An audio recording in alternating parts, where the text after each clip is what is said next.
Have you ever wondered if someone is manipulating you using money? If you ever felt like you were in a relationship where you were controlled through finances, then this episode is for you. My guest today is an extraordinary woman. I can't even begin to tell you how many things she's done. Okay. But I will try. All right. She is currently an ambassador for Women Veterans Ignited. So I met her doing the Female Veterans podcast, my other podcast. And she came on. And when she came on, then she was in Miss Veteran America. She was a candidate for the pageant. And that pageant, as you know, serves to help female veterans, which is something that's close to both of our hearts. Right.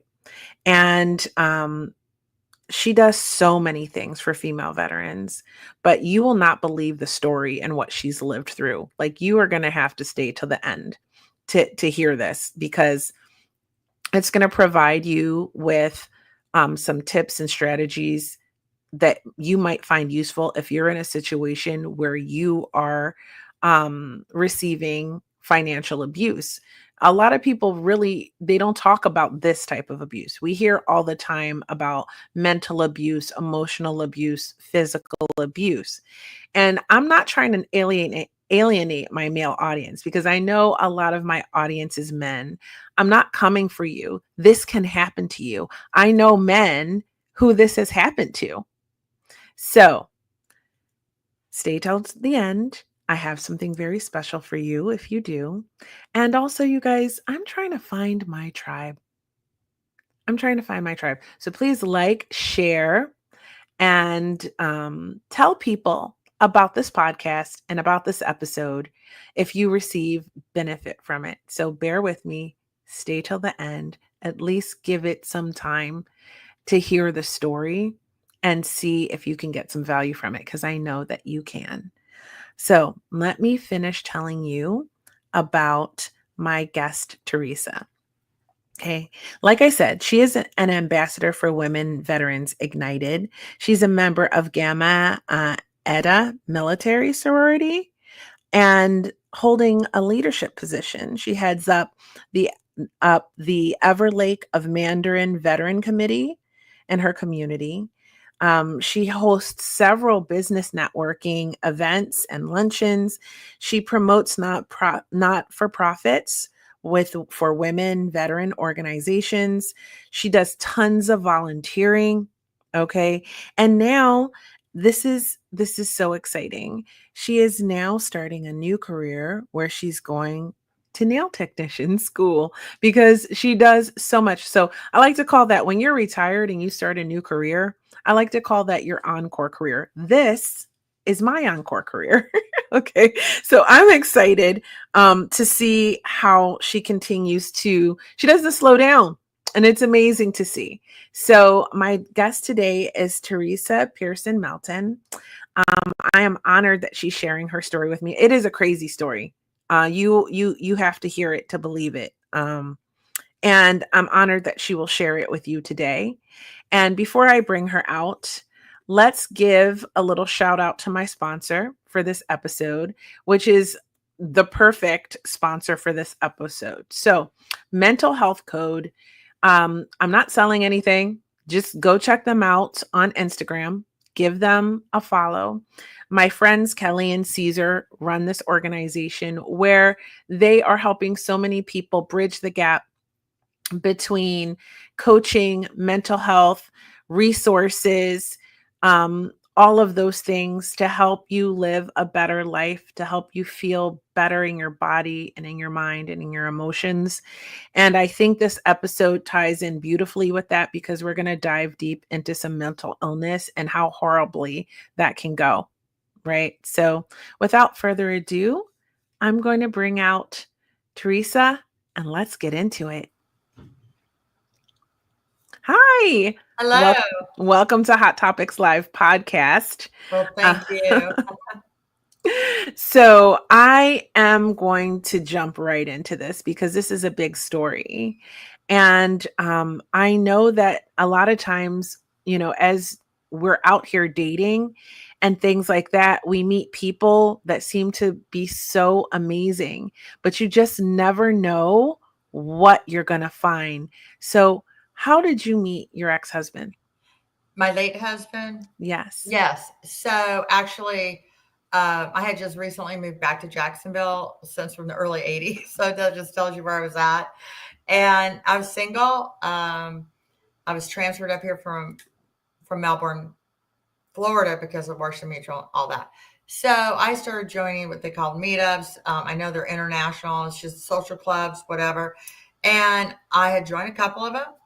Uh, and so I actually met him first time was in October of '08 at a Halloween party. And I said to a woman, mutual friends, who's that? Oh, no, Teresa, his wife just died 30 days ago. I'm like, oh, okay. So then, but I was already dating someone. So I wasn't. And then Christmas time, she had another party at the same place and he showed up and we started talking. And, he was kind of flirting with me. And I'm like, oh, no, I'm with, this other guy. And he was telling me that he was a little bit, his wife had just passed from Huntington's disease, which is a genetic nightmare. They were married 14 years, but it was expected. So he was just getting out now, trying to, live life. And because he'd been so taking care of her too for so many years. But, anyways, and he was just flirting. He goes, well, what do I call myself? Do I call myself a widow or do I call myself single? I said, I guess it's kind of up to you, but, it's okay to say you're a widow or. And so then I saw him again in January. I had just broken up with my relationship of 6 months. It was good. And it was so funny because he flirted with me and he wanted me to come to his house because he was having friends over to watch Sunday football, what have you. And I, for whatever, I didn't trust. But a few months later, even we still kept seeing each other in social gatherings. He was dating some other women, which is fine. But then finally, we did start dating, and we did that for about 18 months. Plus, at one time, I had to go back to Little Rock, Arkansas, because I did get laid off. It was all good. He wasn't ready, I wasn't ready, so it was all good. But you always hear, you want to marry your soulmate, or no, you want to marry your best friend. Well, we were best friends during that time period too. Um, I never saw anything, nothing, one iota, nothing. And then the long story short, he asked me to marry him. I moved back to Jacksonville. I get like rehired with Chase, better position, all the good stuff. And we get married. I'm excited. And 3 weeks later, into the marriage, that was the first incident. So from there, let's just say, and we'll just bypass a lot of this stuff. It was very financially abused. Um, Mental illness was a big thing with him. Something I didn't see. I didn't see, and when he whined, I always say this, he whined and dined me all over Jacksonville, and took me on a dream that I've always wanted to go to a trip for a weekend with his swimming team to Key West, and he paid for everything. I mean, we're talking always look good, sleek, nice car, nice house, great career, IT administration, accounting degree, great this and that. And he was everything, I think, plus being my best friend too. Sadly, again, 3 weeks in, things really started. And then from there, it just evolved over and over. So finally, let's say 14 years later, have you ever heard what's it called? The Milo's chart, with the pyramid of human Mm-hmm. beings. The number one is home security or house security. I didn't have that with him for 14 years. Insisted on prenup, insisted on this, took 50% pay, 50% bonuses, plus I paid 300 a month for 11 years for his medical. I also had the cell phones, internet on my account because I had the military discount. He is civilian. So finally, let's just cut through it all. Um, the Well, love. hold on, hold on. I don't want to like just sort of go through it all too quickly because I really want people to understand what you're seeing. So I just want to stop where we are and like unpack it a little bit. Okay. Okay. Just a little. So, cause I know you've lived this and you've told this story and it's probably like, you're past it. But I really want the viewers and the listeners to understand how this happened. So I want to point out a couple of things and that we'll Okay. talk about. Number one, you said he wined you and dined you. You guys were best friends for a long time. You had no signs. You did not see this coming from a mile away because it sounds to me like he was very generous. And this could be a woman, so no one get your panties in a bunch over the fact that we're talking about a man here. So completely generous, completely giving. You had no signs, and then you did. And so what was that first sign? That first thing that happened that you were like, whoa, this is Yes. out of nowhere. Right. So now it is July 2009. Remember, I met him towards the fall, September, October 2008. So now Mm-hmm. we started dating, and now we go through, what did I say? 07, 08, and then now we're into 09. So July of 09. Okay. He wants to marry me, flies me out to Detroit. Yeah, we're going to get married. Okay, all good.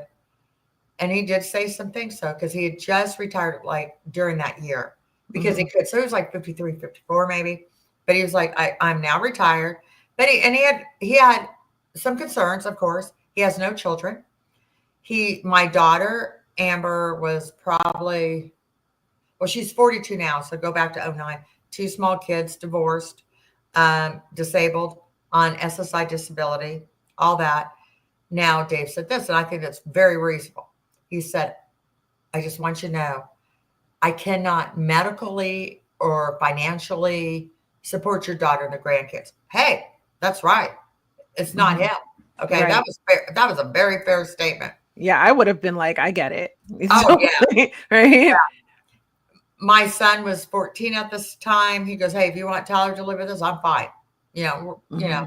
But then he said too, when I retired during this 14 years with the second wife, he said, I only retired for me. And he goes like, and I'm like, don't worry. I'm only like 47, 48. I'm going back to work up to. So Yeah. that wasn't even, that wasn't. So let's fast forward we go to San Diego. I get my job, all of a sudden I have to give him 50%. Oh, and let me back up again. So he said he had to have a prenup with me. And we Okay, live because I in was going to ask Florida. about that. Mm-hmm. Yeah, so we live in Florida. And I'm not, when I say about prenups, in these conversations, I'm talking check into your state. I'm talking what I know of Florida. Mm-hmm. But again, I think you still have a benchmark right there. Okay, if this happened in Florida, what's happened in Vermont or Arizona? Okay. So the thing was, he wanted this prenup. And again, he's like, well, I built my wealth and I built this house and everything's paid for. And I was like, oh, that's no big deal. Okay. So I still had maybe a little few thousand or so in my 401k, what have you. And I was like, well, I'll go ahead and sign it because I know in a year from now he would go, oh, he knows my love for him is real. It's just to get Yeah. rid of it. But I mean, I'm not opposed to a prenup either. I Yeah, just think that it is a jumping off point to start negotiations, right? Like you don't have to just agree to what is in that prenup. You can negotiate. It is a contract. It's negotiable. So you can set it up to where it benefits both of you. And I think that's also a test for the other person, right?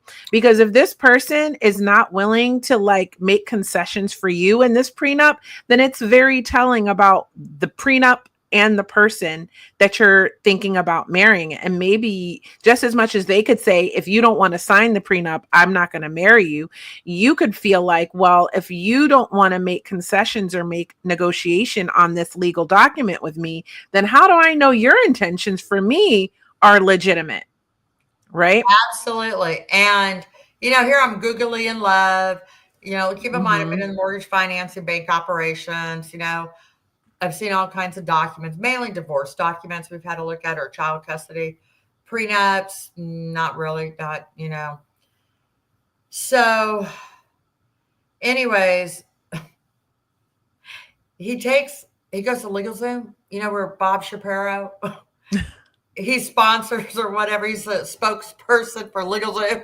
So you Mm-hmm. can actually go on these sites where you can actually pay $9.99, you know, Mm-hmm. to get a printed generic whatever, you know, Yeah. contracts, leases, you know, whatever. So he gets one for free now. Now, funny enough, everything was about him. These accounts, this Fidelity, IRA, blah, blah, blah, all in it. And talks about the house, you know, it's his house. Him and second wife bought it together, you know, I'll never. And again, I'm like, just wait a year, you know. So it was no, but there was nothing in there, which you just said, Kia, big bullet point, any concessions for you? No. There was nothing in there to protect me. It was all about him. And I wish you and I would have had known each other then, you know. But again, you know, so anyways, so I signed it. We had it notarized at UPS. Boom, there it is. Then we get married. No, we were in San Diego. So I guess the very first thing I saw in San Diego was my family loves to go to the casinos there on the Indian reservations out there in San Diego. So I happened to win like $700. And, you know, we went to the family, my mother, my sisters, my brother, like, you know, and Dave goes, oh, marital assets. I get half of it. I thought he was joking. I can look back now. That probably should have been my first So clue. there was a clue.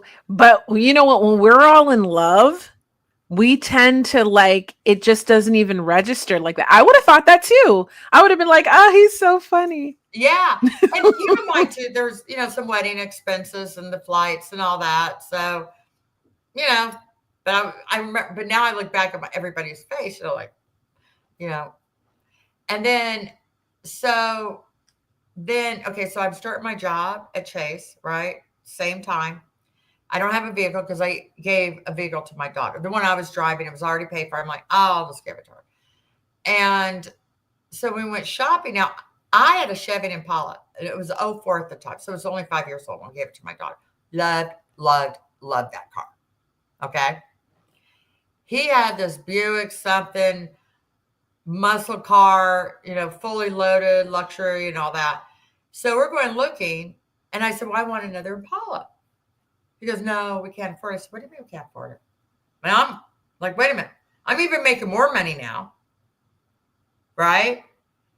And you're telling me I can't get an Impala because we can't afford it? So I ended up getting a Malibu. A step down. I got a Malibu. All I wanted was the Impala. But again, we can't afford it. I guess. That was another sign. And I think when we went looking for wedding bands, wedding rings, my dollar limit was $600. I'm like, what? So what I'm hearing here is that immediately which we skip something. So because now you're married, right?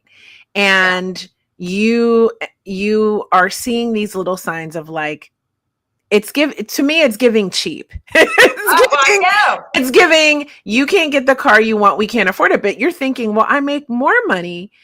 How is it that we can't afford it? And I think a lot of this is that marital system where, oh, well, the man is going to decide. See, this is why I learned one reason. So this happened to me in my first marriage, right? And this is why I learned to keep separate accounts. I'm like, your account is your account, and how you spend money, because divorce is what? Is it still the number one? And the finances are the number one cause of divorce. Is it still? So I didn't check that before this episode, but I remember that for a very long time, if it isn't still the number one cause of divorce, right? So in my first marriage, I had all the joint account and all the things, and all we did was fight about money. And then he got controlling with money. And that was like right when we split up, because I was like, no, you're not going to control. Like I left him for that. Like I'm not going to go into the whole story, but I understand this and what you went through, because I left my first husband because he tried to take control of all the money. And I was like, no, that's the last straw. There were many straws before that one, but that was the one that broke the camel's back, where I was like, you're not going to control me through our finances. That's not going to happen. Right. So I do have an intimate understanding of what a problem this is and how much more common, because if you're in a typical patriarchal system, like a traditional marriage, right? The man is the head of the household. And I'm not saying anything is wrong with it. I'm just saying that financial abuse is much more likely to occur in this type of dynamic. That's all. Okay. You Right. can do your own research. So, and it also depends on the person, because not Right. everyone's the same, but just saying it increases the likelihood. Okay. So this is why I have this rule in any serious relationship or marriage that I entered or would enter in the future. And it would be to have separate accounts, because we spend money in different ways. I might like to spend more because I feel like you can't take it with you. and I might like to have a little savings, but I might like to spend more than my partner. My partner could be way more fiscally conservative, and so they might want to like make sure they have a huge stockpile of loot and not do anything, trips or purchases or whatever, because they want to hold. They might feel like a $600 wedding band is plenty. Okay, when I have my mind set on a $3,000 one, right, or whatever, right? So Yeah. yeah, right. So because of that, I think there's a lot of negotiation that needs to be able to happen between a couple. And if that's not an option, if it's like my way or the highway, which it sounds like it was with you, then I actually think that that's a red flag. Yes. And I have to say too, just step a little back. We really didn't talk about finances. Mm-hmm. No, we both had accounts at Bank of America. He had his like probably 30 years. I had mine for over 20. Kept it separate. I was like, hallelujah, because I was going to do the same thing too. You right? Mm-hmm. Right. However, I wasn't aware of 50%, 50%. I'm His glad you bill, brought that up. So, so from there, I wish we, so my advice would be talk about finances right off the bat. I mean, deep dive it, bullet points, especially those are getting remarried. Okay. I mean, one thing's probably a little bit different in your early 20s or something. When you first get married, you both have a clean slate, but that's still a good topic to have. And it all depends on how you're coming into a marriage. Do you have a trust fund or you already have, I don't know, lotto winnings, whatever. What are you coming into? But still, so with him though, it became pretty easy. Well, and what he was doing too. And this is where I was like, stop telling people this. We were still in these social groups, and we'd go out and have our happy hours with them and stuff. And Dave would say, oh, I'm the luckiest man in the world. Not only do I get to be retired, but my beautiful wife gives me her cut, and I've got the prenup. And he used to say that all the time. Oh, that's gross. Okay, Oh, that's gross I was energy. I was like so embarrassed Mm-hmm. because I know these people, something's twirling in their brain now. What's going on? And I My finally, cut. and he was always talking about his wealth, and I'm like, yeah, and I'm using great value stuff for my face. Okay, so let's dive into that, because this is something people might not realize too. So you said 50%. So when you go into your relationship and you're moving in, or you are getting married or whatever, and you have to discuss finances, your discussion of finances went a little different. Yours was more like, I expect half of your paycheck and for you to pay half of the bills. See, this is why I don't like when I meet a guy and he's like, I'm a 50-50 person. Like, and I go, I don't do that. I do 70-30. Like, I think a man should provide. Like, I am old fashioned to an extent. And I do believe men provide not just financial security, but mental, emotional, and physical security. And women are able to, when you're complaining that you meet all these masculine women, women can become feminine and they can blossom like and bloom like beautiful little Mhm. flowers, like we Right. are, when we are provided for in this way. And then we show up in ways that you will really like. So, really, it is 50-50, but in a different way. It's not that way, right?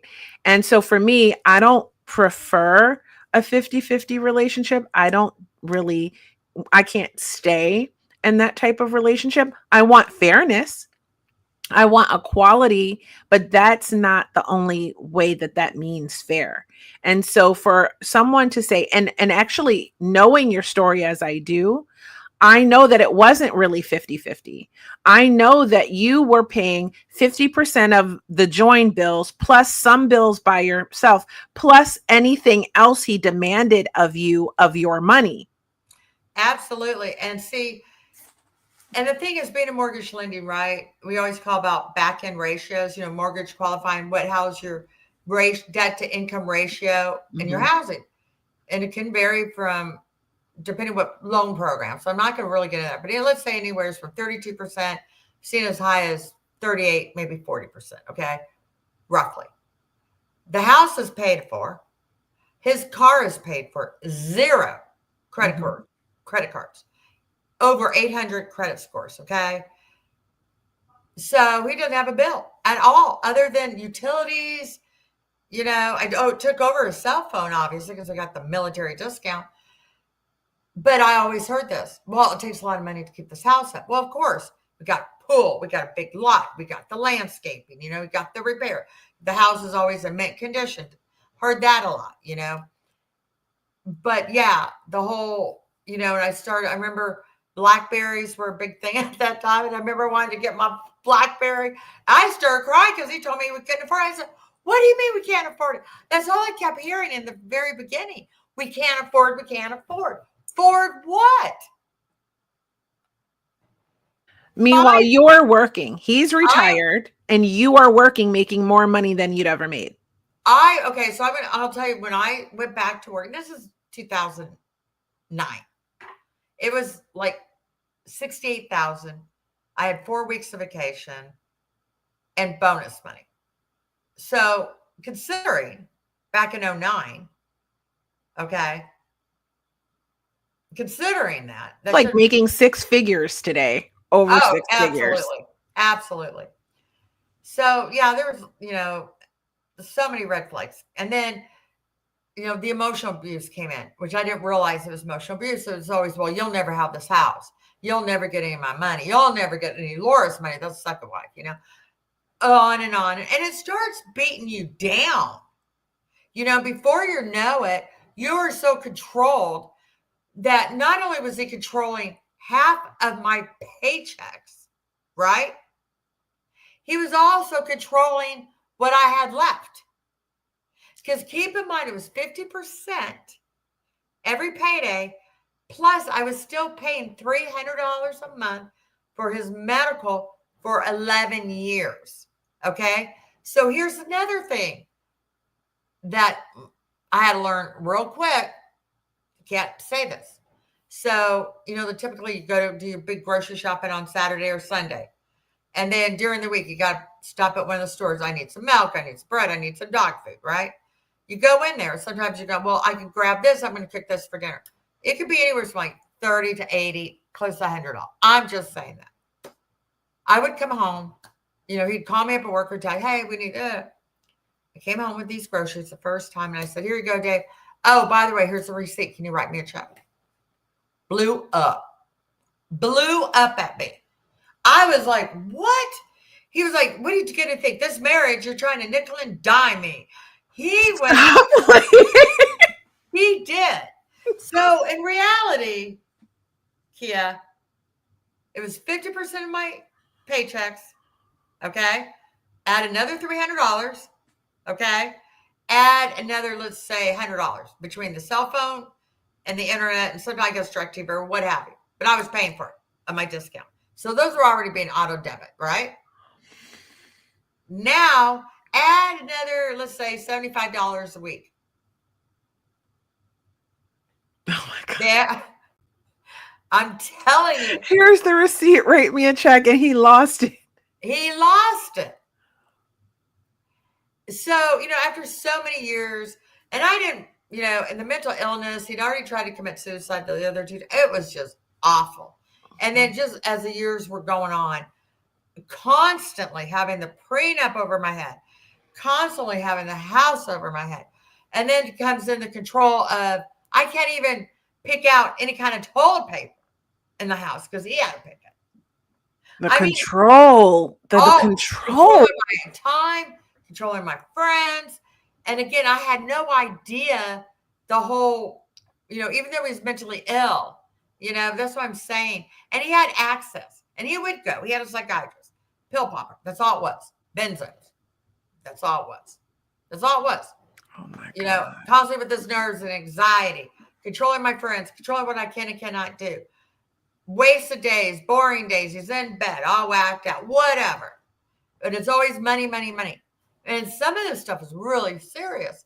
So, like in September 22, I had gotten laid off. I was at home loans. I think it was Celebrity Home Loans. I was a risk management compliance, auditor, analyst, whatever my title was, and very good money, all that. And I was laid off, like a lot of people did in 22 because of the rates and all. Mm-hmm. And so what I did is there was an 83-year-old woman, a Vietnam veteran, living in this house, and she needed somebody with her, she was having gallbladder surgery. So you got to imagine, when you're 83, pretty much heavy set, not very mobile, that gallbladder surgery was not, it was like a 3-4 day thing. So I stayed with her. I even cleaned out her oven, did some errands for her. And I did this for about 5 days. Freaky thing, walking down the hallway, going to bed, I break my foot. I heard something snap. It was my foot. And I have never had broken bones. So and I couldn't sleep that night. The pain was unbelievable. So the next morning I wake up, my foot, ankle swollen, black and blues coming through.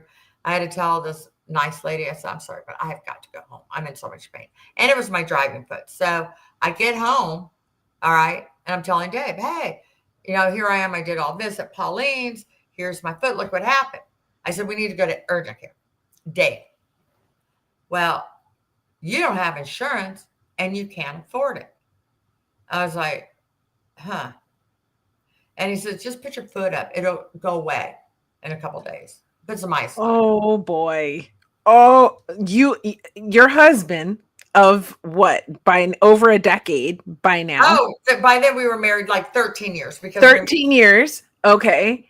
Has now just told you can see the black and blue, because if you ever broke a bone, it swells up huge. It starts turning black and blue, like black, right? You see it. You're in a massive pain. And this person that is supposed to love you and care about you has now just told you, put your foot up. Right. You can't go. I'm not going to pay any extra money for you to get seen anywhere, right, or make any effort to find you a discounted place to get I'm not going to do anything for you. Because again, it's going to go away in a couple of days. And again, I don't have the money and I don't have insurance. You don't have the money, but you're married, but don't have the money. No, exactly. And he never offered. So after about the 4th or 5th day, I couldn't take it anymore. I can't walk. I got to scoot around on my butt throughout the house. Oh my God. Oh, it was awful. And I was in tears. And I finally said, Dave, at first I called up my daughter. I said, come get me. Right? I told Dave, I'm going to urgent care. Okay? Amber's going to take me. Well, you don't have the money. I said, Dave, I don't care. I'm going to urgent care. So we go in. They took an x-ray. Oh, broken bones, whatever. $200. Okay. I had a little bit of cash left over, but, again, I've been laid off. I haven't been working yet, but I had some unemployment, if you can call it that. Really. But anyways, I ended up paying for it, $200. So then they say, hey, you're better off going to a pharmaceutical supply place or medical supply and get a boot and all that. And I said, okay. So we got home I'm all wrapped up, and I told Dave, "Oh, by the way, my foot's broken." Oh, okay. Well, I said, "Well, we got to go look for a medical supply place." So we go in there. This lady's helping us out really nice. She gives me one of those nice boots that you see people, in that you can walk in. It was only 60. Well, it was $60. Okay, we're standing there. I'm standing there. I'm standing there. $60. I'm standing there. God. Oh my God. So, guess what? I get paid $60. So you paid $60. Yes. God forbid. But This show, again, remember, I don't have money. I don't have insurance. But he does. but your husband does, but you don't. How is that a marriage? Oh, That's not what I think marriage is, right? oh no. And that's the whole thing over those years too. He'd come out and say, "Well, I can't emotionally support you." Or, again, it's like, "I'm not happy in this marriage." You always said that a lot too. And I'm like, and I just sit there and I'm like, well, if you're unhappy, simple thing is divorce. We have no children. You got all your money. So it's not like, Why are you staying married to me then? You could just leave. yeah. And then something would happen. He goes, "Oh, you're the best wife ever." Whatever. Well, it just got so ridiculous. But yeah, that's the kind of stuff. So that was in September of 22. So by the end of December, I had to find a job.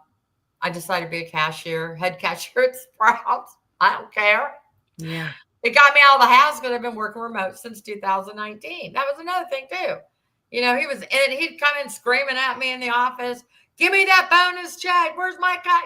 Stupid stuff, My Oh my God. God. So I was already, trust me, the little, what do you call it? Hamsters on a spinning wheel. Mhm. My brain was already going. It was already, but my problem was, how am I going to do it? So you were already thinking, you know Oh, what? I think the broken foot would have set me off. I would have been like, I'm out of here. This and is the a thing wrap. is, I didn't even think, I know. And the funny thing is, with like you just said, women veterans ignited, right? Huge. And the lady that I was helping with actually came to them because she needs some help on doing her boxes because she moved across state or whatever. Had I called them up and said, "Hey, this is Theresa. I was helping Pauline for the last 5 days, blah, blah, blah. My foot got broken. I'm laid off. Can you pay my medical bill?" They would have done that. That's part of that nonprofit. But how am I? Oh, please pay my medical bill because Dave said. But see, there's like, okay, so abuse thrives in secrecy. It Right. depends on it. So Correct. the shame that you feel, the guilt that you feel, that's not yours, that is the perpetrator's, that we take on when it's happening to us, Right. keeps us silent. So Correct. whereas you could have gone, you had all of these resources through veterans communities. I know Hope for Veterans, the not-for-profit I'm on the board of, is in Florida, right? Right. Because I used to live there. There's all these places where you can go and get support, especially as a woman, but especially as a female veteran. And you don't. No, Why and don't you? well, so yeah, so several things there. So I did leave him in 2020. I was gone maybe 4 or 5 months. We did see each other during that time, just like take me to Walmart, buy me $45 worth of groceries or something. And he would call me every morning. "I love you. I miss you. I want you back, blah, blah." So finally went back and we were supposed to change things. They did not get changed. So here we go. But what I'm getting to, so in 2021 is when I started to become, let's say, an advocacy for women veterans. I Mhm. start to meet all these women in different organizations, and it becomes my social life and support and all this stuff, right? Yeah, so here I am out, let's say boots on the ground. I'm supporting women, veterans, and they're telling me, the physical abuse, domestic abuse, on and on and on. And I'm like, I'm basically lying to these women. I Wow. really am because they don't know my truth. You see? Because people Mhm. saw me living this great American dream with a man who has no problems with you going to work and making whatever money. Well, of course not. The more money, more income, is more income for him. You were like his retirement career. I guess something. Like in And a weird way. Like he was making money through you for like you were his encore career. oh my God. And that was another thing too. Like he would go buy sometimes. He wasn't a big spender, don't get me wrong, but he was good with his money as far as he always bought like the high end, you know, grade of, let's say, tools or what have you. But I mean, he had no problem. Like I remember in 2021, yeah, it was like 2021. Next thing I know, I got these guys knocking at the door. And I open the door and I see three guys, a flatbed truck with this like big box or something on it. I'm like, what the heck? I go, hello? And they said, yeah, we're here for Dave Melton. We're installing a jacuzzi. I said, jacuzzi? You had no idea. I had no idea. I had no idea. And they come in and I said, Dave, you didn't tell me about this? And it was one of those big ones, you know, the 12 people or something. 12 people. Oh, it was big. Oh, it had all the gadgets too. Even like a waterfall thing and Bluetooth. I mean, it had everything on, and it was big. And what does Dave tell me? Oh yeah, I got a really good deal. I paid $16,000 for it. I'm like, oh, But you couldn't get $260 when you broke your correct, foot. I'm just correct. saying. I'm just saying. I'm just shame, shame, shame. And he made all these decisions. I had no word for it. You know, I had nothing. And then, but yet another thing of controlling. Any decisions I had made that did not affect him at all, he had to be involved with. And then if I didn't take his advice, he would get mad at me. And I couldn't, you know, and then you start like, God, I got to cover up or I got to keep secret. I got to, you know, because it was just, and it was constant. And I noticed over the years as they were going, he never trusted me. He was constantly getting into my stuff, constantly, you know, hiding everything or not telling me. And just like the garage code, you know, got a little code, you know. Yeah. I didn't even have the pen the whole time. You know You why? didn't know the code? No, because he told me I didn't deserve it. Oh, God. I'm the weird. I'm telling you, it was just like so. Finally, you know, as we go on, right?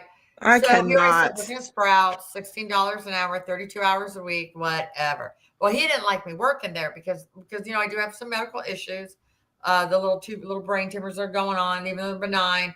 The whole vertigo thing, having to use the cane, not for physical, but for balance issues. You know, Mm-hmm. I don't let that stop. But anyways, but I love Sprouts. Let me tell you, there was great people. You know, I had a little bit of leadership going on. Only $16 an hour, whatever. I'm out of the But you house loved it. That's the just because important I was out thing. of the house. I mean, it was hard on my feet and everything, you know. But I get my first paycheck, man. Here we go again. I had to pay him $125 a week. I was like, if I got a $400 check, $125 a month. And then if I didn't pay him, he was going to start shutting down the internet and the phone. I got threatened again. There we go. No shit. I So these can were all I things by then. you know, the thing is I've heard most of this story, but hearing it again and in more detail is just it's boggles the mind how Oh someone my has the God. audacity to Right. treat someone else like this. Right. Oh, absolutely. And so you got to look at, you know, $16 is not a livable wage at all. No. No. Mm-mm. And so basically, even by the beginning of the year, I told some of my sisters in arms, they saw some of his stuff.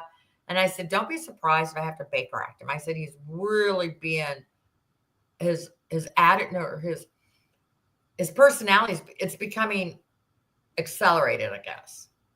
I guess is the best thing to say. And then It I was know around escalating. February or March, this is when it really started hitting home.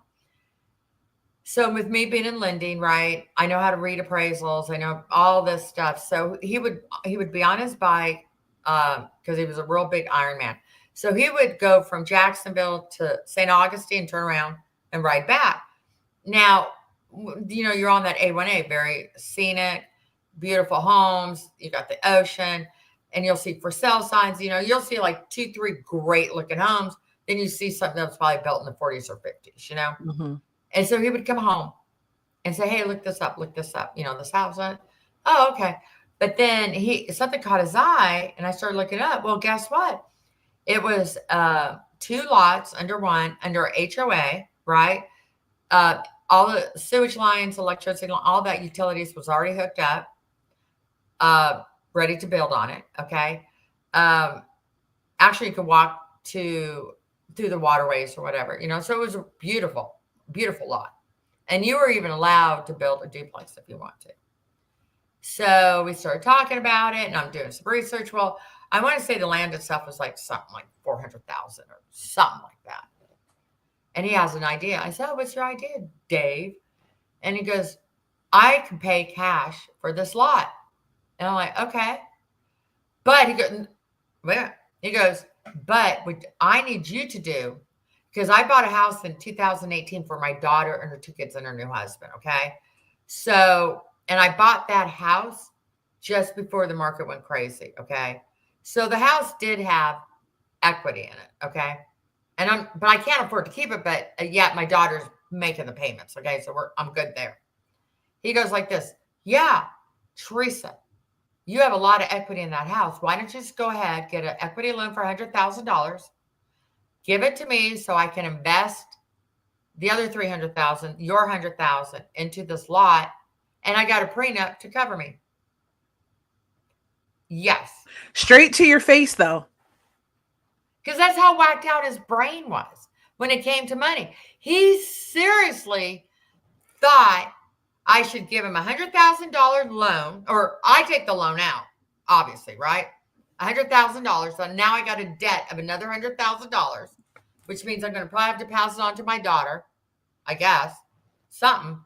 Give it to him so he can buy this lot, okay, and build it a duplex, right? But he's going to be protected because of the prenup. So it's not like for one moment, I literally thought you were going to be like, he was like, this is a project we're going to do together. You give me this money, you'll own a portion of, because I knew it wasn't going to be 50-50. So, like, for in your benefit, right? So I thought maybe he was going to be like, you'll own 10% of the property and I'll own the rest, but I'll let you be in it on it. Like, that's where Right. my mind was going. Okay. And that to me was bad enough. I'm telling you. So, and that was real, like I said, this That's was getting brazen. old. This was getting old because all my 401ks already gone, had been gone. He kept making me pull it out for this or that. Over the years, he was controlling what medical tests I could have. He would go to Walmart, I'd want this or that. And of course, he'd be like, "Oh, no, we can't afford it. No, you don't need it." So I was being controlled. Only my medical care was being controlled by him. And what I could eat was being controlled by him. But yet, this guy was like almost a hypochondriac too. Okay. I'm telling you. So, like I said, everything started to roll. So finally, May of 2023, things went bad. It was Mother's Day weekend. I was out there again trying to do some volunteer work for a big event in Jacksonville. Anyways, and it had to do with the new dog, okay, the puppy. And I had told Dave, stop letting her get into the shower. She was a beautiful lab, by the black lab, because she would look like the water out of the shower. I'm like, she just doesn't need to do it. So like that one particular morning, I'm getting ready. I have a shower caddy, how we have, and things do fall down. And I guess I knocked down to where my razor dropped down. I don't know. I didn't see it, didn't think. So what happened is I left, I got dressed, did whatever I had to do. And what happened is, an hour later, he's calling me up screaming every name, every threat. Here we go again, da da da, blaming me for what I did with the dog. The dog chewed the razor. And I have to hear more the next day from other people how he screamed and yelled, cussing me out in the cul-de-sacs, telling everybody. And people that didn't even know him, that he was so loud, they were coming out of the house and watching him. He's having this huge meltdown, screaming out my name, using every F, B, A, C word to describe me. Oh, yeah. Telling everybody that I'm purposely trying to kill his dog. It's all my fault. Okay. Because I'm still,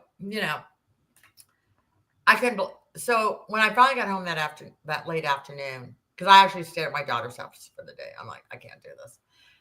And I get home, and then there's a sticky on the door, which is not the first time he's done this. He goes, "Do not come in. Make other living arrangements." Right? I was like, "Oh no!" So I walked in. I said, "Dave, you can't even do that." He goes, "I don't want you sleeping in my bed." I said, "Well, why? I don't care anyways. Nothing's going on in your bed anyway." So I'm telling you, and then he's yelling at me, screaming at me. And I just sat there. I'm telling you, when people say when they get like a moment where a warmth comes over you and you could become calm. Second time in my life that happened. Second time. And I knew then God was going to take care of me because I'm going to have to divorce this guy because I am not doing this anymore. 62 years old, looking at him. He has it all. I have nothing. Okay. Now he's blaming me for the dog. But I knew I was getting a job offer. And now it wasn't as much money as I was making at the other positions. It was still mortgage lending servicing. Okay. It wasn't but at that point, I knew I was getting a job offer. Okay. So it was enough for me to at least survive. And my first order priority was going to be to file for divorce. Okay. So this is on Saturday, the yelling, screaming. And then the next day, I get a phone call from my good neighbor, my backup chick, Vivian. She goes, "Theresa, are you okay?" It was like 8 o'clock in the morning, Sunday, Mother's Day. "Theresa, you okay?" "Yeah, why?" "Why?" "No, I'm really concerned." I said, "Why would you be concerned?" I said, "Vivian, why do you call me so early, 8 o'clock in the morning, even though, I was up anyways, but why is she doing this?" And she goes, "You didn't hear about it yesterday." I said, "What?" That's when I found out about the whole cul-de-sac, him screaming, yelling, "I'm going to pay for this." At that moment too, I turned my head and I looked over and there was a stack of paperwork on the end table. I look at it. He had everything itemized. Everything. Now I have to pay for half the surgery and all of a sudden, everything's itemized, itemized, For the itemized. dog. Oh yeah. And everything else right at that point too. How much money I own for these other things. I don't know. And I Well, was like, everything in life. I guess, yeah. And then you know what I was like, you know what? Because he's been yelling, screaming at me that he was going to get the best lawyer. If I go after any of his assets, the house or assets, he would ruin me financially. Well, Kia, I could tell you at that point, I was already ruined financially. My mom used to say, you can't get blood from a stone, right? What else is he going to, if you have nothing, nothing from nothing leaves nothing, right? Like, Right, what are you going to get from me if you've already got everything right. that you can get? Like, what are you going to do? I think that makes you more like emboldened, Oh, right? let me tell you. And so, and this was his pattern. So I'm so calm, right? I'm like, okay, fine. I'll stay on this side of the house. I can stay on that. And I was fine because I could put my TV in there. I had my laptop. I had my phone. Now I'm actually having more of a party now in the bedroom because I get to do what I want to do. I mean, at least TV shows, etc. Yeah, I even controlled the damn remote. So, anyways, I can laugh at it now. I wasn't laughing then. I So bet. that Tuesday morning I was off. So I was out in the patio, smoking a cig my morning, He comes out and goes, "Oh, dear babe." I'm like, "Oh, here we go again." "Oh, I want to talk to you." I said, "You do?" He goes, "Yeah." "Oh, is it Dave? Hold on. Let me say something real quick first." He goes, "Sure." Again, that calm, because I had that calm since Saturday. I said, "You're right, Dave." He goes, "Right about what?" "I'm divorcing you." I walked away. You're right. We are getting a divorce. He starts yelling at me. "Well, I was going to reconcile with you." And I said, "Reconcile with me? Are you crazy?" I was going to reconcile with you. With me. That's just powerful in and of itself. Like, And this, that shows you the mindset. And also the bipolar, oh my God. like, it's just extremes. We're going to extremes. Right. So that's when everything started coming to play. So what do I do? Okay, I got this job offer now. He doesn't know about it. It's enough for me to at least survive. And I already know by then the prenup, it was BS. Because and I'm talking about Florida. So if you live in another state, this is one of my advices too. Because in Florida, it has to be reviewed by a lawyer in Florida, and you have to have two witnesses. Well, all we had was Bob Shapiro's Legal Zoom. legal Zoom generic prenup, which is all about him. Another thing too in Florida. So let's say you have 500,000 assets, Charles Schwab, Fidelity, wherever. You have to show those statements on your prenup. You have to show them to the other party, the statements. Okay. Well, he didn't do that. So there's another problem there too. And because he always said he had an ironclad prenup. No, he didn't. So again, that right there. And then another thing too, you hear in certain states community property, right? Well, in Florida, we call it equitable distribution. So I got this lawyer. He's laughing. He goes, "Oh my God." He goes, "How much do you have in credit card debt?" And I'm like, "Oh, a few thousand, He goes, "Good. We're going to make him pay half of that too." I said, "What?" He goes, "Well, let me ask you on those credit cards. Did you ever buy milk? Did you ever buy food, this or that for both of you?" I said, "All the time. I thought I was surviving on these little credit Yeah. cards." I was kidding. He goes, "Good, Florida law. You use it in the house for the household stuff." I'm like, "Okay, let's go." And so that was my party. So I started my new job June 12th, right? I went to work. He didn't, he wasn't there. I don't know, whatever. I came home.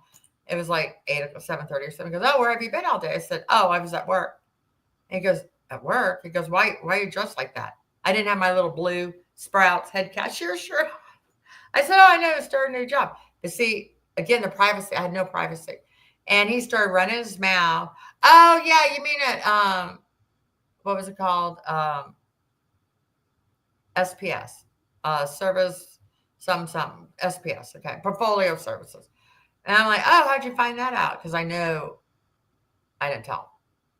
He goes, "Oh, yeah, yeah, yeah." Well, first he said something about an email, but he backtracked.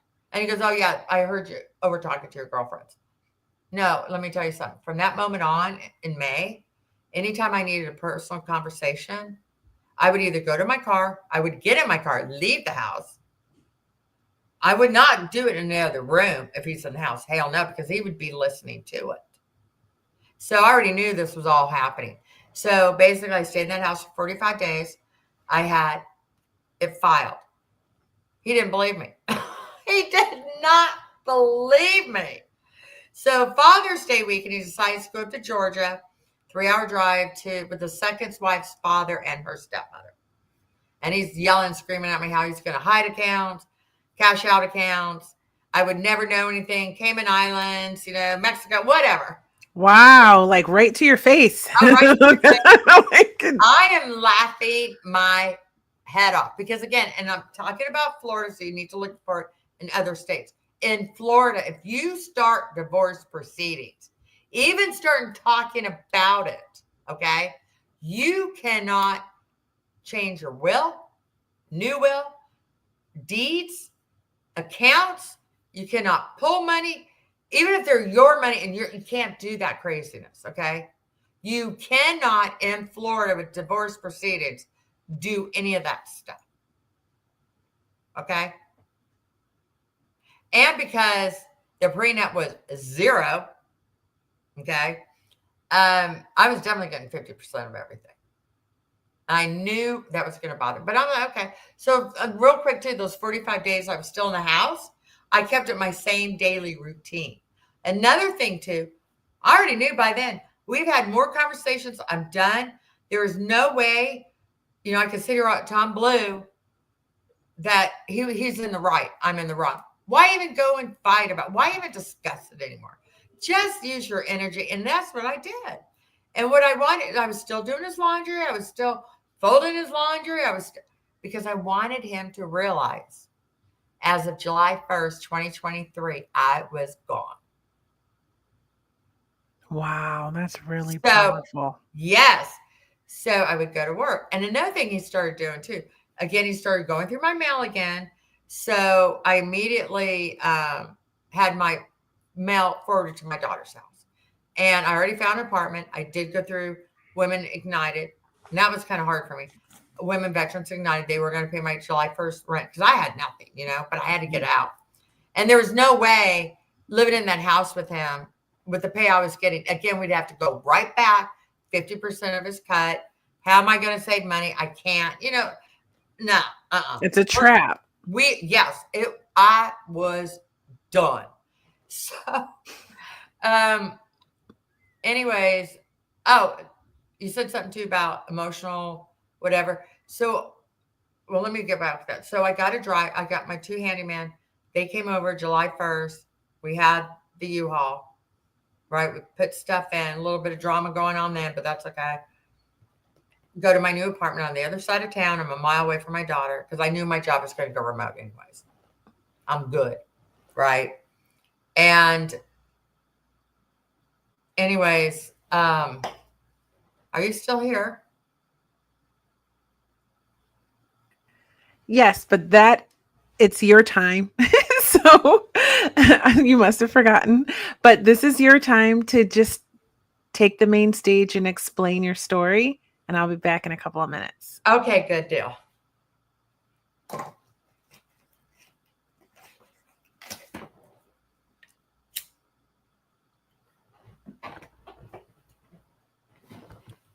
So, my bad. I don't think I explained that well. You're supposed to keep on with your story. But we're live, so we just Okay, do. no, I'll go on. So, anyways, bottom line is, I move into my new apartment, right? Working Keep on the going. divorce. He didn't believe that I was divorcing, but I did. I was going to. So the divorce is going. So I'm, just, I'm so happy I'm away from that. But yes, I didn't know what a journey I was going to have soon on. So basically, August 28th is when I got a suicide letter. And the reason why I knew it was really going to happen is because he listed his pen to his phone, the code to the garage, and the combination to the safe box. And he had other instructions. He had a gun. So actually that email was sent like literally 30 minutes ago. So 30 minutes after he sent us, when I saw it, first thing I did then called JSO, Jacksonville Sheriff's Office, explain all that to them. And yes, he took a gun. Yes, he did do that. And after that, he went to the hospital. There was nothing that they could do for him. So he lived for another 5 days. They did some organ harvesting, and he passed away September 1st, 2023. Everything just changed for me. I mean, it's just emotional stuff, and then I'm finding out too that financial abuse brings in emotional abuse. So I was under both of that for all those years. But everything, was just awful. And so, anyways, to find out when I called his financial advisor, and I was so scared. I have to tell you, I was so scared because now I'm thinking he's following on his threat. He always said, if I ever filed for divorce and go after his money or his assets, he would financially ruin me. And I really was scared, like, oh my God, he's coming through his promises and I'm going to be homeless and penniless. After being married in 14 years and all those 14 years, it was like the 14 years didn't even happen. And, what do you do? You're 62 years old. You've had a great career and everything. You thought you married the love of your life. Here you are 14 years later, and you're in a position you don't even know what's going to happen. And just craziness. So, needless to say, spoke to the financial advisor to find out 2 weeks prior that he did change beneficiaries to my name. How scary is that? And everything else, probate. So we get all through that. Okay. So anyways, finally, it took months, I'm still in that apartment. I was forced to, of course, not go back to work, and I was okay. A lot of stuff with the estate, just a lot of layers and layers and layers of everything. Um, so probate's over in December. There was no will, so therefore everything goes to the spouse, which was going to anyway. So even though I had a trio of people who really thought they were more entitled to the house and the estate than me, which that was their battle. But anyways, they lost. They got a huge lawyer fee though out of it, which I'm fine with that. Karma is karma.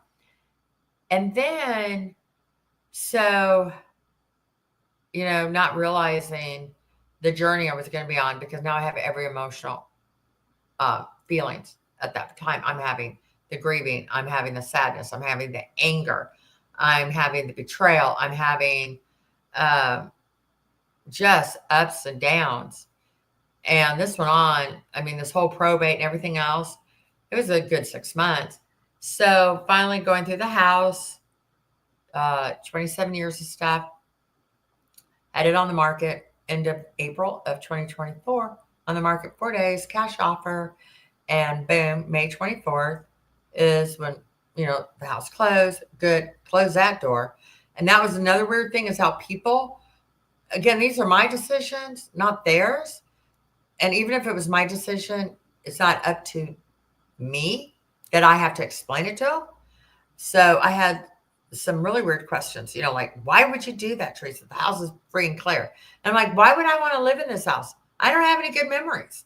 Even if I was to gut the whole house, it would still be his house and the memories would still be there. So no, I'm fine. So of course I'm on the hunt. Where am I going to move to? Well, a month before, I found in Mandarin um, a new uh, 55 up community.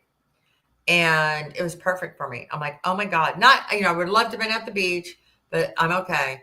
Um, Beautiful. I mean, this neighborhood's very cookie cutter. I mean, it's so easy to pass someone's house because we kind of look all the same. It's spacious. We've got activities. We have a pool. We have a clubhouse. We're close to everything. Um, People here. Of course, I'm heading up the veteran committee. We have done some really great things. So it's 1 year anniversary this month that I've been here. And also what I did is I did a lot of get rid of the old, bring in the new. For the first time in my life, or that I can really remember, I get to decorate my home. I get to make my home as this.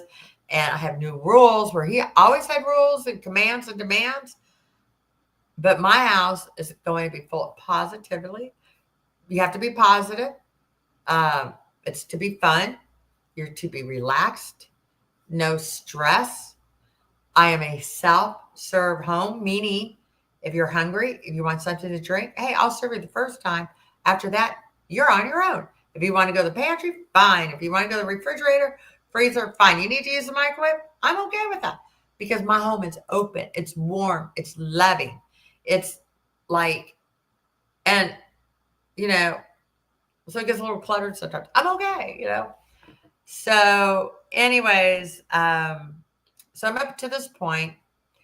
Things have finally started settling down. I mean, becoming more involved, obviously, with the women veterans. And I have to say, because they literally was my backbone. I mean, from all the time that the day I left Dave to the day of the shooting to the day that he passed and thereafter, the people that were there for me, my tribe, was the women veterans here in Jacksonville. And of course, Kia, you and I had several conversations about that, right? Yes. And I said, I'm still going through this. I really can't tell you because we talked about a month after he passed away. I'm like, Mhm. yeah, I don't know where I'm going with all this. So it was, of course, months later. So let's fast forward now. I'm in my beautiful home. And I took the money, of course, from the sale of the house, bought this place. Uh, just have had a blast since.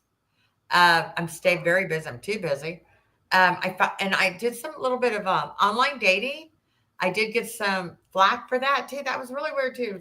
Friends and family are like, Teresa, it's only been 2 months since he died. You're dishonoring him by going out dating. I'm like, y'all don't understand. I did a lot of grieving during the marriage. The marriage was over. Yes, everything changed for me. Feelings did change, but I'm already like at that point I'm 63. I don't have time. Yeah, were you going to spend 5 years in mourning for a man who abused you? Right. That And makes no sense to me. it doesn't. And there's still pain. I'm always going to have it. But so let's focus on the good stuff since then, right? Yeah. Um, Moving on with your life in the best possible way, oh my God. right? So check this out. So I finally meet somebody beginning of December. And the first thing what I liked about this person, okay, I have my pass or fail question, just one of them, pass or fail. Well, he passed it. That was the first one. Then to find out he is a Navy veteran. I'm like, oh, really? Now he went Go into Navy. 2 years after I did, right? I'm like, okay. And he was telling me what he was doing. He retired from Home Depot. He was the district manager. He does this. He's had bars. He had a couple bars, hot dog carts, all that kind of stuff. But we know if you know Florida, if you know St. Augustine, especially when COVID hit, everything closed down. Yeah, We lost everything. Okay. that sucks. So again, that was during the whole COVID. But I think the first thing that really what I liked about him is he was so open to do what do you call it? Google Chat or Google Video or something. Hangouts. Well, You guys were doing video calls? yes. See, That's that so to me cute. was a good sign because you're seeing that person on the video and you really get a good look at that person. So I really like that, right? And so anyways, we met first week of December finally, and we just start hitting it off, doing some dating. So we've been doing that. Uh, there's always some issues. So that's something else I've learned about dating in our age group. Okay. So this is what I kind of figured out on my own. So when you're in your late teens, early 20s, you pretty much have a clean slate, right? You pretty much haven't had long-term relationships or anything like that. So you have pretty much of a clean slate. So also too, the dating pool in that age is a lot bigger, right? Mhm. So then let's go on into our early 40s. That's when I left my first husband. Okay. A good friend of mine or coworker, she said to me, Teresa, do you know what we get in our 40s when we're dating? I said, no, what? Think about it. She goes, these are the men that their wives kicked them to the curb. Facts. Wait a minute, so funny. She goes, I'm in my 40s. She goes, after they got done with them, after a long 15, 20, 25-year marriage, they've been kicked to the curb. She goes, Teresa, this is what we have. We have their leftovers. We now have their leftovers. And if That they is something. don't do their healing work and improve themselves, then so that's where I'm at. Like in my other series, Dating After Divorce, this is something that I talk about because I am in my late 40s. So, and I've been dating for some years now. I'm like Right. 4 years now. So I'm having these experiences, and it's definitely something that I say, and I tell my audience, which is a lot of men, really, that, and by the way, financial abuse can happen to men as well. So Oh, don't yeah. just discredit what she's saying because she's a woman and it happened to her. And don't Right. think immediately that we're saying all men are bad. Sometimes men are so fragile these days. True. Anyway, so don't think that. What I'm saying is that it can happen to anyone, and it's the same with women. Right. So the people who are securely attached and the people who have, don't have any issues are married, okay, or didn't have any issues are married. So do your healing work, and then maybe you can meet someone good. But the problem is a lot of people haven't. So when she says we have the leftovers, it resonates. I get it. And so mainly, so I'm in my early 40s, going into my mid 40s, right? The men could be the same age, up or down, maybe a little bit, just a couple, And of course, they're just like us. We still have minor children, and you got a divorce. You may have a house together, and it was so funny. And this was another clue for me too.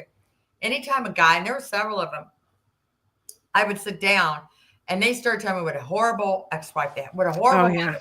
That's a red flag. Oh God. And then, and then they would sit there and tell me, you know what?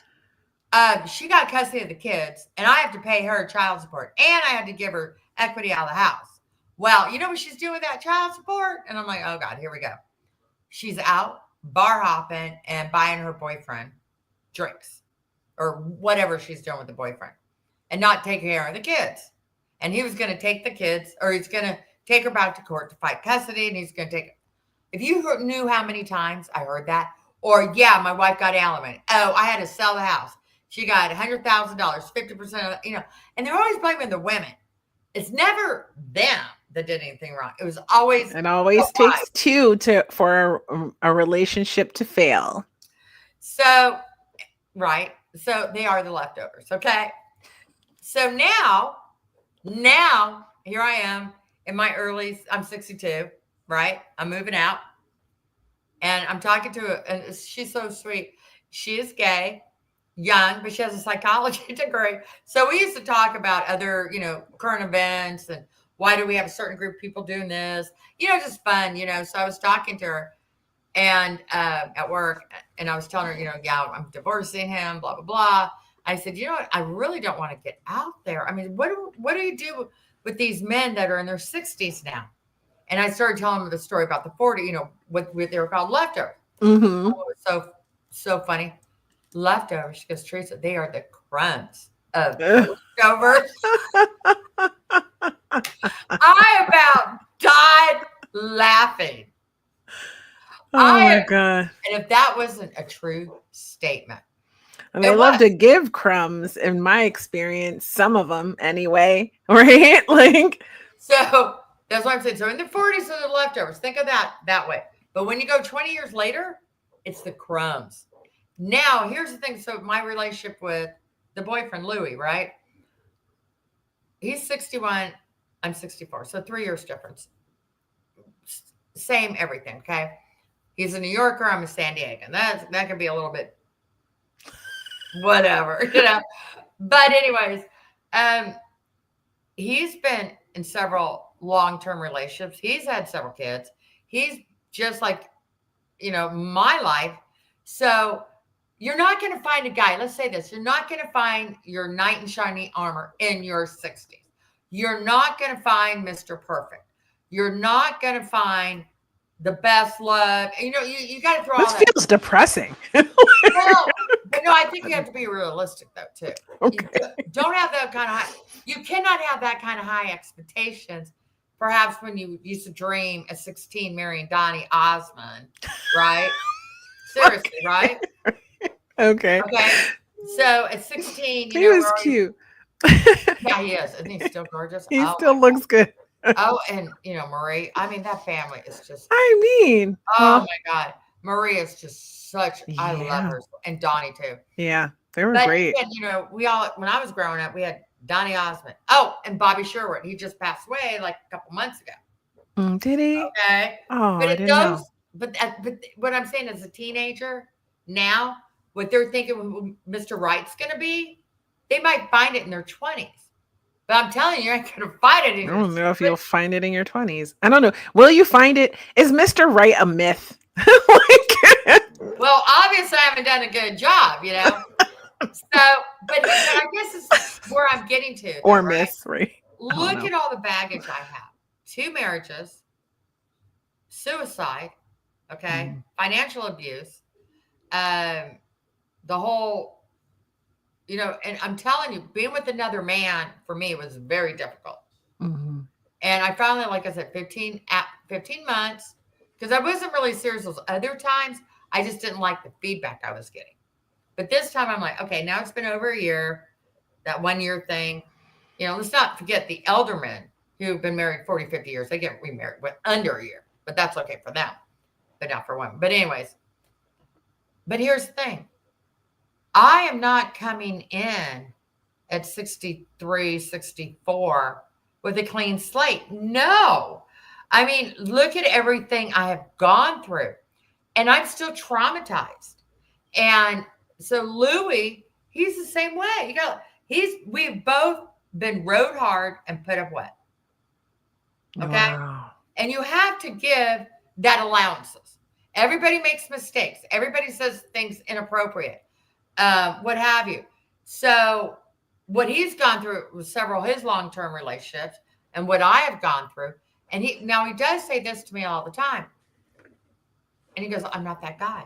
I'm not that guy. Mm-hmm. So he goes, I don't care where you're going, baby girl. And that's another thing about him. So sweet. He calls me everything but my name. But, he's been very, he's always saying, oh, you're so sweet. You're so giving. You're so this and that. I cannot believe you. I got something stuck out. Wait a minute. I thought it turned. Uh-oh. What happened? Okay. Can you hear me? I hear you. Okay. I'm good. So you have to give allowances, at this age group. Okay. Even maybe a little bit in the 40s too. You're not, what I'm saying, Mr. Wright, Mr. Donny Osmond, Bobby Shore, whoever, at 16, 18, 19, 20, trust me, they're not there in the 60s.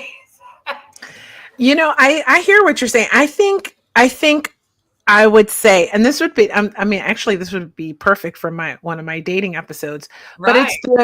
it's being open to understanding that we've all been through things by this stage, right? Absolutely. And you went through this nightmare financial abuse situation, controlling with someone with mental illness who actually ultimately unalive themselves. Right. Right. And we didn't really touch on how that happened. You would have to listen to the Female Veterans podcast for the actual deep dive into that. But it was like dramatic with police and the neighborhood. And like it was on the news, like it was not a small, No. just this happened quietly at home alone and you found out later. No, it was a dramatic ordeal. So like every piece of that is huge. And that leaves like little scars on our heart that we have to heal, but there's still a mark, right? Right. Oh, And so we meet another person and they've been through their challenges, especially my birthday's at the end of the month. So I'm entering a new decade yeah. of life. It's a gift. But when you get to this stage of life, you start to realize that you cannot hold every little thing against someone. You Right. can't just be ruling people out for every little thing and Right. being so selective. You have to be open and create allowances to like, is this a good person? Are they showing up in other ways? Are there more green flags than there are red flags? Like Right. maybe not looking for perfection, and each decade as you get older, giving more people grace for what they've been through and what their experience is. And if they don't show up perfectly in this day and age, especially, we have this digital dating, Yes. which is what I talk about on my Dating After Divorce series too. And it's so easy to swipe, especially as women and even men too. Like, but I do think it's just a little easier for women to just go on to the next guy, Yeah. and not really just like one weird thing happens. I mean, granted, some things are weird enough to like run in the other direction, right? But we have to give people chances, I think, and be open to, understanding that people are going to come flawed at the Well, and older they get, the older that's the you thing are. too.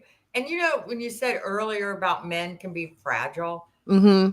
Yeah. what I've noticed, men are really fragile at this age because they have been burned Mm-hmm. over and over. Mm-hmm. They too, whether they have assets or not, or they're still working, what have you, they're just as guarded. So, a couple rules for me. One, I will never fall in love again because love makes you stupid. So, I'm not going to fall in love. I'm just going to enjoy it, okay? I am never, ever going to get remarried again. He doesn't want to get remarried either. So, I'm like, good, because I'd lose Social Security, because I'm collecting the death benefits, right? Mm-hmm. And plus, what I have, as a Florida spouse that I've learned, if you die, well, it's a possibility. If you're married, they're going to get the living spouse, no matter how long you were married to them. Mm-hmm. Where I have what I want to do to my daughter and my grandkids and my new great granddaughter. So Mm-hmm. all that involved, right? And okay, so It goes deep. You Huh? got to think, it's like you got to think about these things as you're going in later and later in life and dating and stuff. Even like my age too, you have to think about this. You have to be planning. Yeah, And and when, yeah, absolutely. definitely. So we just, instead of in your 40s, maybe being out to midnight one, we're lucky we're out between 9 and 10. Um, you know, we don't have to go out anymore on Friday nights. I don't have to like we got to go down. We got to be out, people. We don't want them to look like losers. We're home in our 40s, on a Friday or Saturday night. So you Wait a give. minute, I'm home. I But I'm just saying, so it's been good. It's been fun, and I like the fact that he's a Navy veteran. So I actually have introduced him to a whole new world. That's great. Okay. So when I first met him, he wears his Navy like class ring or a Navy ring, like your high school ring. Hmm. He's got one for the Navy. And for Christmas, just to make it easy, I bought him a couple of Navy veteran hats, a lapel pin. Because I told him, hey, I do galas, I do, this and that. I need an escort, you know. So he's been good about that. So it's been really nice.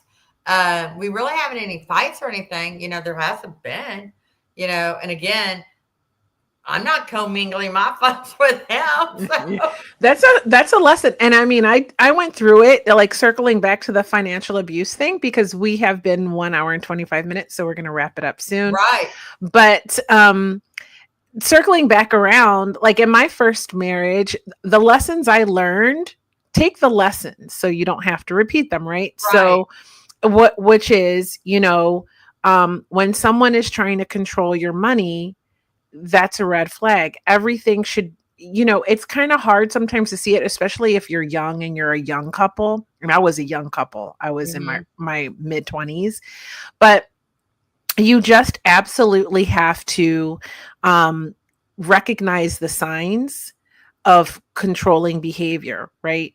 And especially when it comes to money, whether you're male or female, and being able to advocate for yourself is so critically important, and being willing to detach and to walk away if things don't improve, right? Because Right. we have to give people a chance to improve, but if Right. we don't see the needle moving, you have to be able to detach and take that drastic action. Like that moment where you said you felt really calm is this moment where when you've taken enough, right? Like, Hmm. and you've had it. You decided in that moment that you were detaching and you were removing yourself from Right. that situation, Right. and So, which is hard. oh, it is. And so I'm just going to kind of like close with you too. I'm going to give you a few advice about what you should Outstanding. do when you decide to get married. Okay. And I'm going to go like kind of take it all. I know what you do in your 20s, 30s, 40s, 50s, and 60s. It's all going to be applied differently. Okay, I'm going to But put you on the main screen, and I'm going to sure. exit so you can deliver this, Okay. and I'll be back shortly. Okay. So this is kind of the advice I wish I would have taken. And it's not necessarily what somebody told me. I guess something that I should have done. So when you decide to get married and you go, first off, if someone wants to talk, you want to have a deep dive talk about your finances. Okay, who's making what?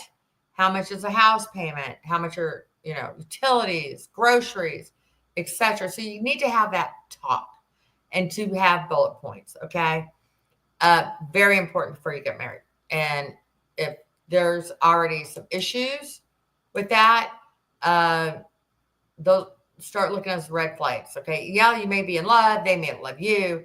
But if you're not, finances, and my understanding is like the number one cause for divorce. Lots of fights too. I even did that with my first marriage. So another thing, keep your accounts separate.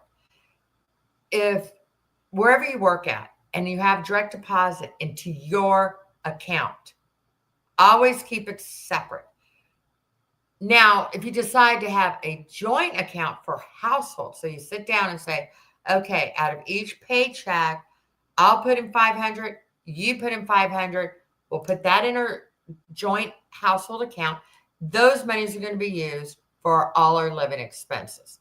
That would be the only time I would say, okay, maybe, but still, anytime you have deposits, whether it's your W-2 work income, let's say you have any kind of retirement, pension, any kind of investments, trust, maybe rental income, royalties, anything like that that comes in as income, that those direct deposits or deposits by checks needs to be kept in separate accounts. Because what happens, and I was thankful for in my divorce, right? Had we had a joint account and I deposit my income into our joint account, that would have been considered commingling. Well, when it's commingling, you really don't have a leg on. Say, well, actually, he stole my money over these years, but you deposited all your paychecks into the joint account. Sorry, commingling. So keep that word in mind, commingling. You do not want to commingle your funds, so keep it separate.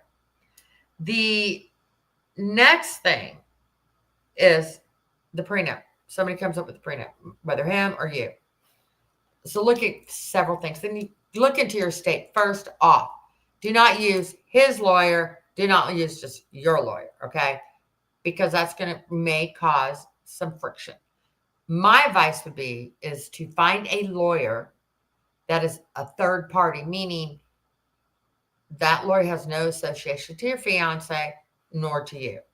And they know how to litigate prenups.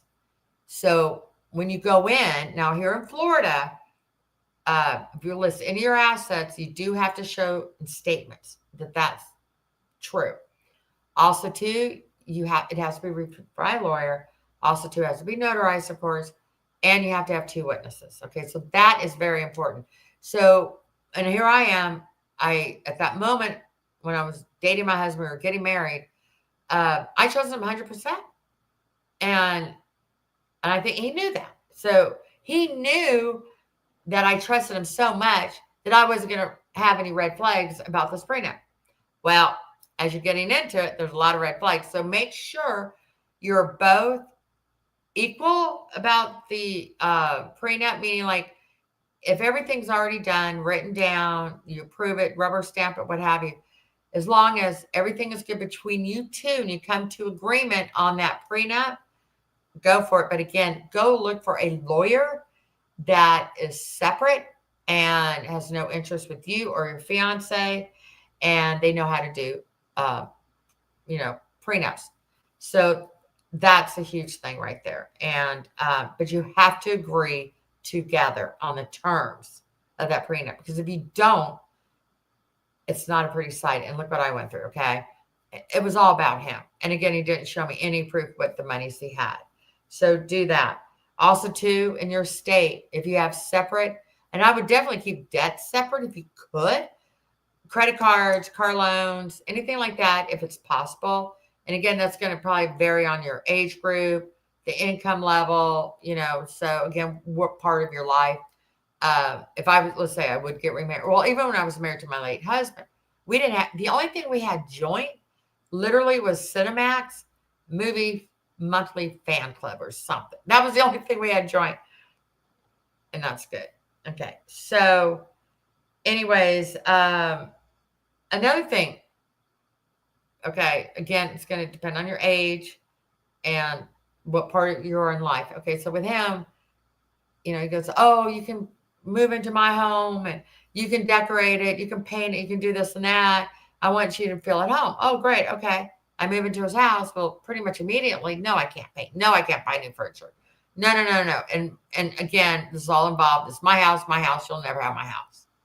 So I would really consider, if you have a house or he has a house or she has a house, whatever, consider where you're going to live. Consider the history of that house, that who owns it. Now, I try to get my late husband about 21, 22, maybe about 2021 to sell the house and buy a house together. No, he wouldn't do that. So now I know I will never, ever, let's just say I'm in my 50s and I go back in time. And if I start dating a gentleman and his house is free and clear, he's already had a wife there, divorced or passed away, what have you. Oh, come live with me. I'd be going, no, Mm-mm. Nope, nope, nope, nope. I'm not going to move into your home because it will always be your home. It will never be our home or my home. It's always going to be yours. So look into that factor too. Same thing with furniture. And again, where are you at in life? Um, and just to remember too, bottom line, financial abuse will lead to emotional abuse. So very, very true. And so those are my advices on how to protect yourself. Even though I'm not a lawyer, but I have lived this life. And I have to tell you too, I've had to take crash courses between uh, the difference between homicide, suicide, uh, city or state coroner, uh, legal, probate, selling, estate, all that. I've had to do so many crash courses. So again, please go to a lawyer if you feel you need a prenup. Great, amazing advice.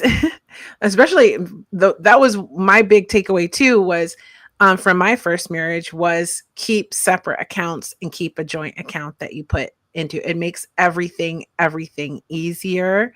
You can Yes, take vacations with it. And also if you're with a provider man, which is what we all want these days, right. most of us. I mean, I don't know what the economy if that's possible, but you know, the pool of those men seem to be very small. But even if you're doing like a 70-30, like I do, right? Like, and maybe he provides for certain things and you pay for other things, Hmm. right? Um, but just keep your money separate. I cannot say that enough. Keep your money separate. Always have your own account. Because here where it goes wrong. When you start commingling your income with that other person, you have no case. You have no case. And plus, like, what happens if, like, I had a friend back in the day and her husband used to always, he loved tech, right? So he was always buying himself an expensive tech. But when it came to anything she wanted, it was much like you, they couldn't afford it. Right. No. And he would say, no, we can't afford that. And then, so yeah, I think you have to be aware of what the finances are. Like, or for example, there were periods of time in each of my marriages where I was the only one who managed all the finances, Right. right? And I think it's not good. I think both people should be aware of what's going out and what's coming in and what the budget is and Right. all of that. I didn't want all of that responsibility. You know, You know I what I know. mean? And So and I know like the last morning, that morning, I spoke to him that morning on my way to work and he was all depressed. And again, I didn't see the suicide come up because I guess my understanding was, you know, he wanted the divorce. I was this horrible person. I've been saying that for many years, you know. So I'm on the other side of the bridge, let's say, of the water, or Buckman Bridge, and I thought, well, he's gonna be happier. That's what he wanted. You know, but the morning that I was speaking to him, he called. He was depressed or what have you, and he was like, but that's typical. You got to understand, this is normal behavior with me, the mhm. 14 years. So there was no signs that day. Okay, I'm just going to let you know, no signs that day. And he was like, yeah, I have no friends. He was like talking Dave again. And finally I said, but Dave, there's a couple things you need to do. You need to start praying to St. Joseph because we're both Catholic. He's the patron of husbands. You need to start praying to him. Also, too, I said, you have got to get into some kind of therapy. And he goes, well, I know I need it, but I don't want to go. Okay, well, that's on you then. And then he said something to where I was like, Dave, the happiest day in my life was the day I married you. And I had so much love for you. And I wasn't going to play the blame game because I'm not doing that. There's just, again, no reason. And I said, Dave, I loved you very, very much the day I married you. And I'm still saying that I loved you very, very much on that day. But I said, over time, things started chipping away from my heart. At this point, there's too much pain and damage. There is, you And need that's to, exactly what happens. and then he goes on the phone with me, he goes, I'm just sorry it didn't work out. And I said, I am too. And that was it. Well, then by the time I get to my desk, he has a text to me and it said, I guess it was all about the money. I didn't even reply to that. That's what he said. I guess it was all about the money. There's Okay. some sort of like covert narcissism wrapped up in this somewhere, Oh, I'm pretty sure. absolutely. Like covert narcissism and bipolar disorder not treated well, Uh-huh. right? Like it's really sad. Yeah. And I'm gonna say something a little bit funny. Over those months I had to go through a lot of paperwork and stuff and texts and stuff. He Mhm. did name me. He gave me a new nickname. And I thought it was so, and everybody's laughing when I tell them this. So I'm gonna give you a good laugh. I am called the mosquito, aka formerly Teresa. The bloodsucker. Oh my god. Well, you know what's funny is how horrible people can be when a breakup happens. I should do an episode about that because people change when their love is gone. And like it was very difficult to have an amicable split from my second husband, but Right, we've managed it. We're still cool. I mean, it's not right, ideal, like it's not perfect because we're exes, right, but we still co-parent to an extent, and we're cool to an extent as well, like cooler than most people where things are right. amicable and I'm friends with his girlfriend and all of that. But like there's tense moments, obviously, but it's just interesting that dynamic. And suddenly you're the bloodsucker. Well, He was the one sucking you dry. I That's the know. irony of it. Here's the funny thing too, right? So, because there were so many things I found out through, going through that house, and Mm, many months after of going through paperwork, months later, and finding, betrayal every day, every day. There was so much betrayal on so many levels with them. But I wow. did get a good laugh about the mosquito name. So Take when it I where you can get it, honey. When a situation like that, you got to find that's my mom. Yeah, gotta find the humor in it. And I think something about being a sailor, because being a Navy vet, right, having that sort of dark sense of humor has gotten us through I don't know how much stuff. So and it certainly has served me well yeah, during my lifetime. So absolutely, I definitely get that. You know what I did while you were giving your steps? uh-huh. I wanted to look up the causes of divorce Oh, okay, now good, because I knew years ago the number one cause was financial. It's not right, anymore. what? Interestingly enough, no. So get this: the number one, according to Gemini, right, and the number one cause of divorce is distance in the relationship, lack of physical intimacy. I'm going to do a whole. I've been talking about that on my podcast for a long time, and I feel vindicated, like validated somehow by that. The That second is one, that is blowing my mind, yeah, seriously. seriously. But I mean, it's true. There's like a sexless epidemic amongst marriages these days. And like people don't cuddle, they don't show affection. Like it's very cold out here. And that is the number one cause. If you're married right now and you happen to see this part of the episode, and you see it on a clip on my Instagram, and you are not having affection and cuddling and touching and physical intimacy with your partner, you're doomed. You're doomed. You And have to that is fix so it. true, but I'm telling you, unless it's some generation that, I'm not involved with, and I don't could it be COVID related too, I don't know. Well, because when COVID, everyone was around each other, and maybe a lot of couples found out they didn't like each other that much. That There's a lot of babies and a lot of divorces that came right, from COVID I know. breakups. And they're like, they figured out during COVID that they couldn't live with each other Yeah, because they they were couldn't all stand together each for 2 other, weeks. right? Another thing that happened during COVID was an escalation of abuse, Oh, I too. believe that. Alcohol abuse, I'm sure drug All abuse. of it. All of it. Physical Oh yeah. abuse, domestic violence, all of it. No one talked about it, but we did on Hot Topics Live podcast. Let's Right. see. The next one is communication problems between partners that came in at 53%, just under the 55% from distance. Money disagreements is coming in third at 40% now. And then we have infidelity, not getting enough attention, which I think goes with the distance. Yeah. The spouse's habits, which is like really, I don't know. Okay, maybe I don't get that. But I guess your spouse can have really bad habits. But Well, like that seemed like they probably didn't find what's the out how divorce though? they didn't know how hard it was or how bad that habit was until they had got stuck home for 2 years.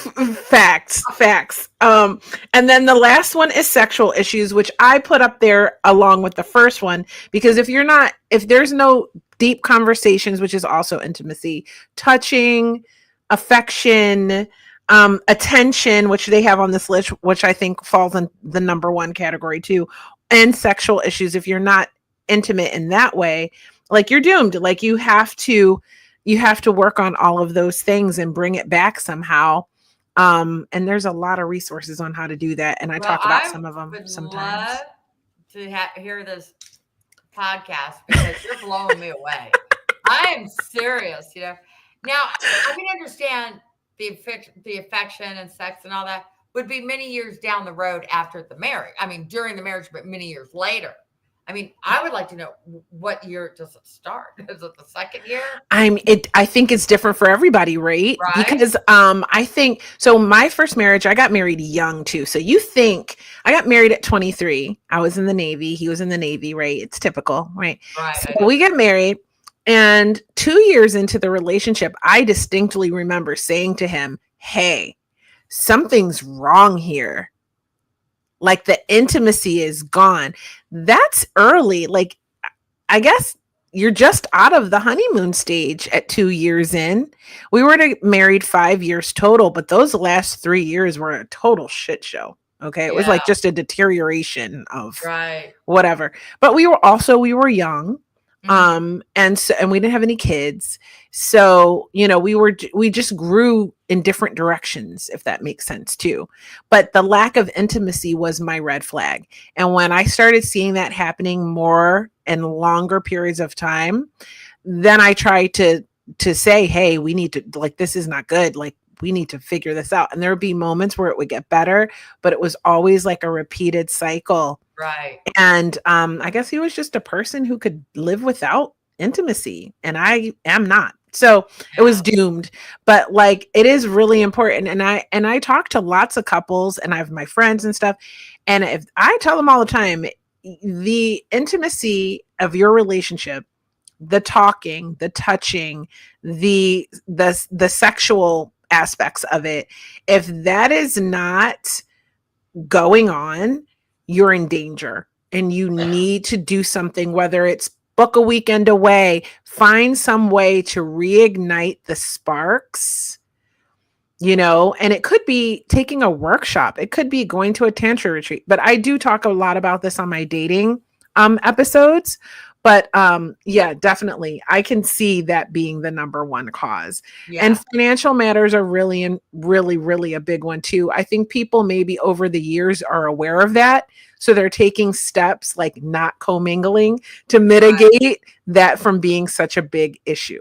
Yeah. But I honestly want to thank you so much for being a Aw. guest on the podcast. Like, I loved this one. Everyone can follow Theresa on Instagram. She's also on Facebook. It's her name the same way. It's in the description box of the episode if you want to keep in touch or show her some love and support. I wish you so much happiness. You've been through Aw. so much. You deserve every joy that you experience every day with your new partner. I mean, I didn't expect us to talk about dating, like later stage in life dating, but I actually loved it. And I think it could be a whole nother episode on my dating Well, and divorce. and here's another thing. Okay, so call us shallow at our age, even in their 40s. Okay, so let's say you're going out dating again. Okay, now good test to see if he's financially okay then too. Because the last thing I would want to do in my 40s get into a second marriage, and he's got financial issues or he's just starting or whatever. Mhm. Another girlfriend of mine told me when I was out there, in my 40s dating, and she said, Teresa, if there's a guy around your age, and he wants to date you, but he's got an old crappy car. Now we're not talking. You don't need to have a Maserati. You don't need to have, Cadillac or what have you. But think about it. If he's driving an old crappy car, A beater. a beater, then that means he has done shit for his life. Run. It, that makes sense. And think about it. When you first get married, I know when we join the Navy, you don't join to be rich. Okay. No. So you always struggle, as being a new Navy couple, the whole thing. In your 20s, you're either in college, out of college, you start a new career, whatever. That's going to happen. That's a given. But when you start in your 40s, and if you don't at least have a good career with a good income, a livable good income, right? But yeah, you have a crappy car, or don't even start. That's a red flag too. And I've heard some pretty bad stories of women getting involved with somebody like that for so many years, marriage, and then they get a divorce. Well, guess what? There are stories out there of women having to give alimony to their ex-husbands. So true. And they'll go get it. Some of them will go get it. I know quite a few that I was like, how come you don't get alimony? And I believe in fairness. No, I'm not doing that. Like, so I have mad respect for those guys, but you know what? I mean, sometimes women are evil, and sometimes you should. So I'm just saying. Because there are narcissistic, controlling, abusive women out here ruining men. And those are the other guys that are out here too. Men who have been absolutely devastated and ruined by a woman so that they're so afraid. And they get out here and they meet someone like me or someone like you who's like a really wonderful, good woman. And they don't know how to deal with it because they're absolutely so jaded and so ruined by some other woman who was abusive and horrible to them in their right. And there's a book out there, was given to me by one of my sisters in arms, called Revenge, How to Revenge, or something like that. And I started reading about narcissists, right? Mm-hmm. And narcissists also, what was I want to say? One of the signs of a narcissist too is sinister, doing sinister things. Dave did quite a few sinister things over the years, and even got worse when I left him. That, of course it did, because you left. Then they really want to torture you. They can't get over that. That's because the thing about a narcissist that's really, really sad, and he sounds like the covert kind, the ones that are all like, poor me, and everyone always leaves me, and you're just going to leave me like everyone. Yeah, always the victim type. You got to be careful with those ones, right? Because they're harder to detect. The malignant ones are obvious, Absolutely. Absolutely. And after, witnessing it in public office, we'll just say, you should be very aware of what a malignant narcissist looks like. I'm telling you, and but the book is called How to Revenge a Narcissist. Okay. Everyone should read that book. I'm going to look it up and put it in the show notes. Yeah. It's right here. Real quick. Who's it by? Let's shout out the author too. All right. You gotta love being live. Oh, okay. Here it is. So I got this from one of my sisters. Can you read it? Wow, I see it. Who's it by? I can't see who it's by though. Here you go. Right here. H.G. Tudor. Wow. Okay. So we're going to shout that out because it's probably on Amazon. So I'll look it up, guys, and I'll put it in the show notes. What a treat for this episode. But here's when I started reading it. He is a narcissist. So you're going to learn how to do revenge from a true narcissist. Narcissists do not accept they do not think anything's wrong. They're not going to accept that they did something wrong or their behavior. Yeah, they're so wounded, but they can't see the forest for the trees. That their damage does not allow them, and it's so sad because it takes so much for them to heal, but most of them will never admit that they have a problem because it would trigger their wounding. So I definitely recommend this book, and it's an easy read. So it's not like one of the big thick, and very interesting life learning lessons. But again, Dave didn't show any narcissist behavior when we were dating. Yeah.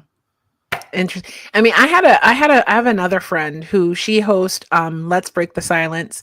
It's a domestic violence podcast, and she shares stories as well. And she's been on my podcast a couple times and she shared her story. And I always am so struck by the fact that she was married 10 years before her husband broke her nose.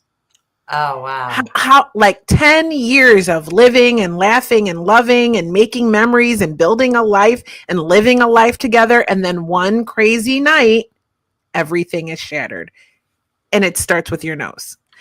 I can't. Like that is so sometimes you just don't like, they're so good at the mask that you just don't know. So, but we are almost at 2 hours. Yes. I'm going to wrap this up. But again, I want to say thank you. Thank you so much for being a guest. It's lovely to connect with you as always. I love my veteran sisters, and And I you're so just so appreciate you. beautiful, just beaming. And you invite me to your 50th party, please. It's in a couple weeks. You're going to fly up here to the I love Pacific it. Northwest. Hey, I'm totally retired, right? Okay, well, I will make sure you get an invitation. And keep up with the pinups. They're fabulous. Just fabulous. Thank So beautiful. you. Speaking of my pinup, Oh, here's my last cover.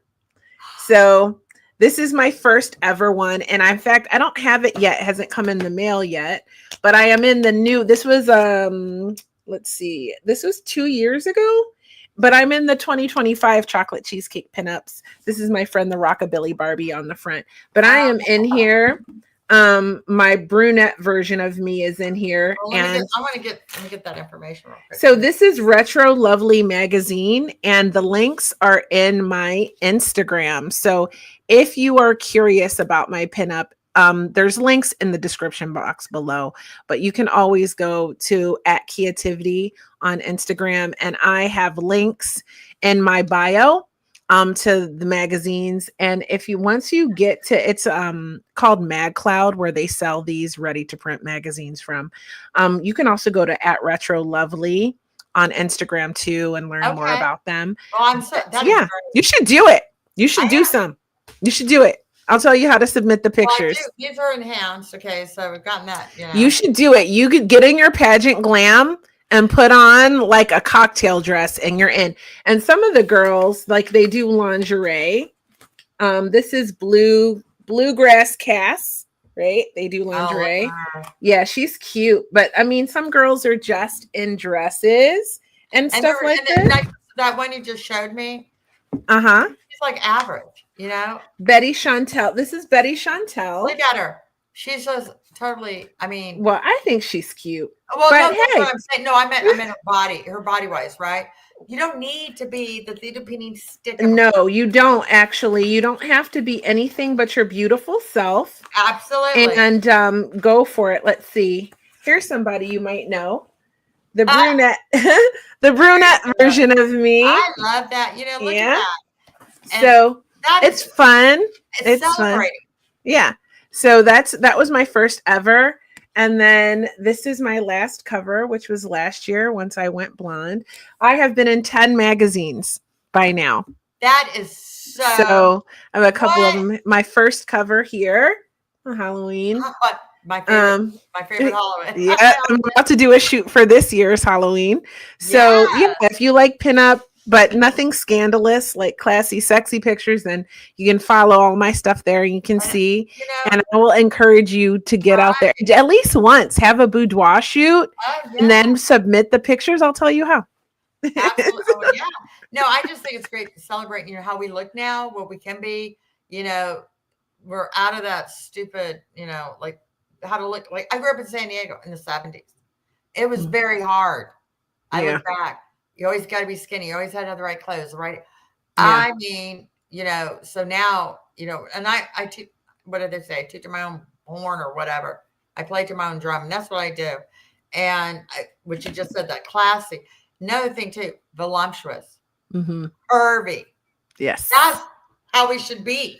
Yeah, I like it. I agree. I think we go through those phases when we're young. We're looking at what beauty standards are being set by society, and we think that we have to fit into those Vogue magazine, like those model magazines. And it took me many, many years to just realize that was not my body. My body was more the Marilyn Monroe type, and when Jane Mansfield even. Oh, look at her. That's a beautiful picture on her, by the way.